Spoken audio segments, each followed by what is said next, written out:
আসসালামু আলাইকুম ওরহমতুল্লাহি ওয়াবারাকাতুহ। এক গ্রামে থাকতো কামাল নামের এক যুবক। ছোট্টবেলা থেকেই সে ছিল চালাক আর ধোঁকাবাজ। সে মিথ্যা বলে ছোট ছোট সুবিধা নিতে অভ্যস্ত হয়ে পড়ে। এক সময় গ্রামে তার নাম হয়ে যায় চালাক কামাল। সে বাজারে মিথ্যা কথা বলে জিনিসপত্র বিক্রি করত। একবার খারাপ চাল ভালো বলে বিক্রি করলো এক গরিব মহিলাকে। মহিলা রান্না করতে গিয়ে দেখে সব চাল পচা। ক্ষুধার্ত সন্তানদের মুখে খাবার তুলে দিতে না পেরে সে কেঁদে কেঁদে দোয়া করল, হে আল্লাহ, যে আমার সন্তানদের মুখের খাবারের প্রতারণা করেছে তুমি তার বিচার করো। এরপর থেকেই কামালের জীবনে একের পর এক বিপদ আসতে শুরু করলো। একদিন দোকানে আগুন লেগে যায়, তার সব মালামাল পুড়ে যায়।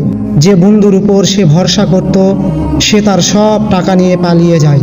সে নিজেও অসুস্থ হয়ে পড়ে, আর কোনো চিকিৎসা কাজে আসে না। লোকেরা বলল এই সবই তার মিথ্যার ফল। সে গরিবের চোখের পানি ফেলিয়েছে, আল্লাহর কাছে বিচার গিয়েছে। শেষে কামাল এক শায়েখ আলেমের কাছে গিয়ে জিজ্ঞেস করল, হুজুর, আমার জীবনে এত বিপদ কেন আসছে? হুজুর কোরআনের আয়াত পড়ে বললেন, আল্লাহ দুর্নীতিগ্রস্তদের পছন্দ করেন না। আরও বললেন, তুমি যদি সত্যিকারের তওবা করো, মিথ্যা ছেড়ে দাও, অন্যায়ের ক্ষতিপূরণ করো, তবে আল্লাহ চাইলে তোমার মুসিবত দূর করবেন। কামাল সেদিনই দোকান বন্ধ করে সব ক্ষতিগ্রস্তদের খুঁজে বের করলো, ক্ষমা চাইল এবং সৎ পথে ফিরে গেল। ধীরে ধীরে তার জীবনের শান্তি ফিরে আসে। উপদেশ: মিথ্যা, প্রতারণা ও অন্যায় জীবনে বালা মুসিবতের কারণ হয়। অন্যের হক নষ্ট করলে আল্লাহ আদালতে সে বিচার হবেই। তাওবা ও সৎ পথে ফেরাই হলো মুক্তির রাস্তা।